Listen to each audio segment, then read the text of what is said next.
Sabe, às vezes, uma única pergunta pode mudar tudo. E é exatamente isso que a gente vai ver hoje. Vamos mergulhar em um capítulo que é, na prática, um manual incrível sobre como construir e consertar comunidades. Tudo a partir de uma pergunta feita há mais de 2000 anos. É impressionante como uma resposta pode ecoar por tanto tempo, né? E a pergunta é essa aí. É, quem é o maior no reino dos céus? Dá para sentir ambição, né? Eles queriam um ranking.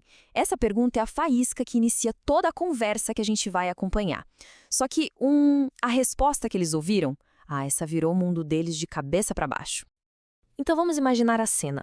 Os discípulos chegam para Jesus e perguntam isso na cara dura. Eles estavam pensando em hierarquia, em quem manda mais, sabe, quem tem mais status. Era uma busca por poder, por prestígio. Só que a resposta que veio, nossa, não só surpreendeu todo mundo, como simplesmente redefiniu o que significa ser grande. Beleza? Então o nosso caminho vai ser esse aqui. Primeiro, a gente vai ver essa nova definição de grandeza. Depois vamos falar sobre proteger os pequeninos. Aí vem um guia super prático para reconciliação. E para fechar, a gente mergulha de cabeça na questão do perdão e na parábola que ilustra tudo isso. E a gente já começa com algo poderoso. A primeira parte da resposta não é uma frase, é uma ação. Jesus simplesmente chama uma criança e a coloca bem no meio de todo mundo.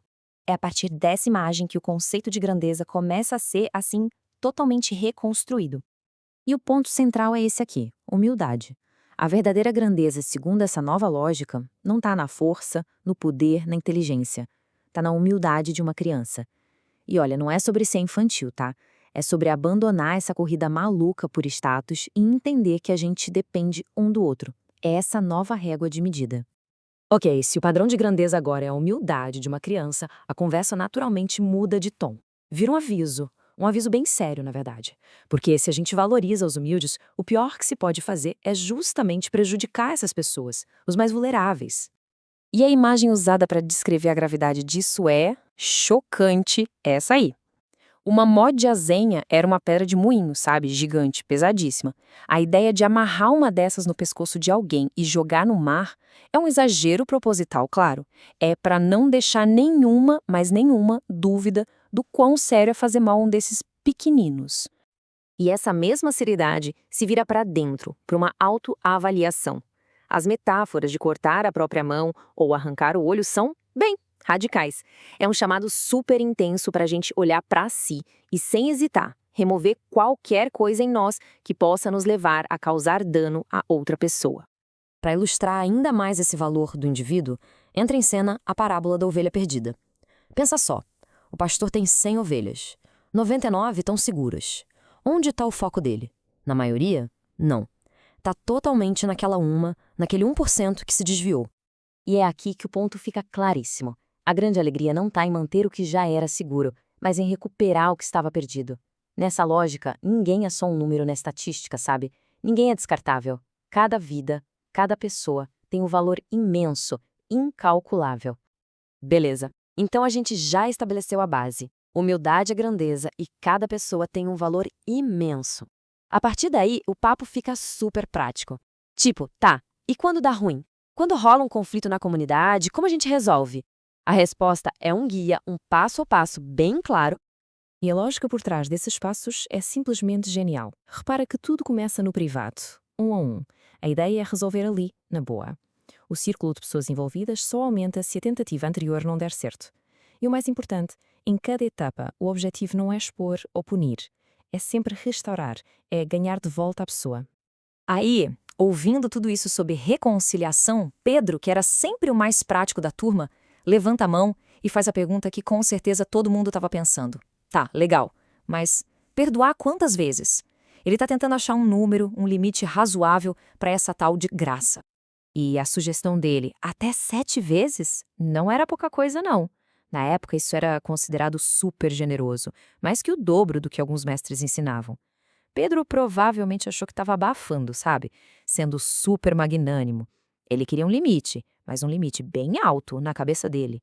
Só que a resposta de Jesus, uau, ela não só aumenta o limite, ela simplesmente explode a ideia de ter um limite.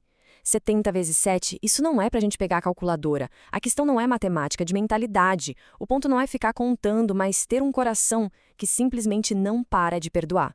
E para garantir que essa ideia do perdão sem limites fique bem clara, o capítulo fecha com uma parábola. E olha, é uma história poderosa e até meio desconfortável. É a famosa história do servo que não soube perdoar. E a gente precisa entender a escala aqui. Olha só a diferença. De um lado, tem um servo que deve ao rei 10.000 talentos. Isso é uma quantia astronômica, impagável, tipo o PIB de um país pequeno hoje. Do outro lado, esse mesmo servo tem um colega que lhe deve 100 denários, que era, sei lá, o salário de uns 3 meses. A diferença é tão, mas tão absurda que beira o ridículo. Então o servo que devia fortuna é chamado para acertar as contas. Desesperado, ele se joga aos pés do rei e diz isso aí: Senhor, tenha paciência comigo e eu pagarei tudo. Uma promessa, claro, que ele jamais conseguiria cumprir. Era impossível. E aí acontece o inacreditável. O rei, movido de compaixão, não apenas dá mais prazo, ele simplesmente cancela a dívida.